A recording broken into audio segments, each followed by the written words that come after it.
ಒಂದು ಕಾಲದ ಕಥೆ ಇದು.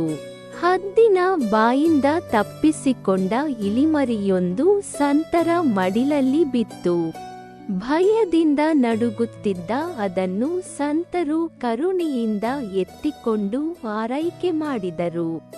ಅವರ ಪ್ರೇಮದ ರಕ್ಷಣೆಯಲ್ಲಿ ಅದು ಸುರಕ್ಷಿತವಾಗಿ ಬೆಳೆಯಿತು.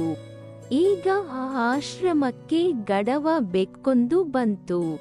ಇಲಿಯ ಪ್ರಾಣ ಭಯ ಮರುಕಳಿಸಿತು.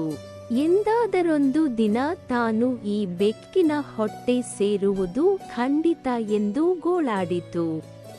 ಸರಿ, ಸಂತರು ತನ್ನ ತಪಸ್ಸಿನ ಶಕ್ತಿಯಿಂದ ಇಲಿಯನ್ನು ಬೆಕ್ಕಾಗಿ ಪರಿವರ್ತಿಸಿದ್ದರು. ತತ್ಕಾಲಕ್ಕೆ ಬೆಕ್ಕಾಗಿ ಬದಲಾದ ಇಲಿ ಎದೆ ಉಬ್ಬಿಸಿಕೊಂಡು ತಿರುಗಿತು, ಅಲ್ಲಿಗೊಂದು ನಾಯಿ ಬರುವ ತನಕ. ಈಗ ಏನಾಯಿತು ಅಥವಾ ಏನಾಗಿರಬಹುದು ಎಂಬುದು ನಿಮಗೆ ತಿಳಿದು ಹೋಗಿರಬೇಕು.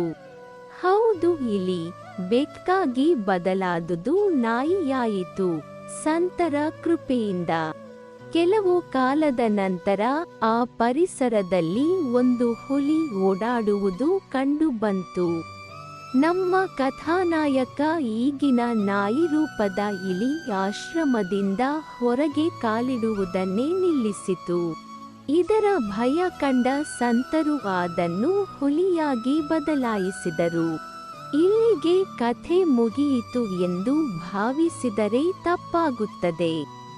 ಎದೆ ಉಬ್ಬಿಸಿಕೊಂಡು ಗುರುಗುಡುತ್ತಾ ತಿರುಗಾಡುತ್ತಿದ್ದ ಅದನ್ನು ಆಶ್ರಮವಾಸಿಗಳು, ಊರವರು ನೋಡಿ ನಗತೊಡಗಿದರು. ಇದರ ಗತ್ತು ನೋಡು, ಇಲಿ ಹುಲಿಯಾದದ್ದು ಸಂತರಿಂದ. ಹುಲಿ ರೂಪ ಬಂದರೂ ಇಲಿಯ ಸ್ವಭಾವ ಬದಲಾಗುವುದಿದೆಯೇ? ಇಲಿ ಇಲಿಯೇ ತಾನೆ ಅಂತ ಗೇಲಿ ಮಾಡತೊಡಗಿದರು. ಹುಲಿಯ ಕೋಪ ಸಂತರತ್ತ ತಿರುಗಿತು.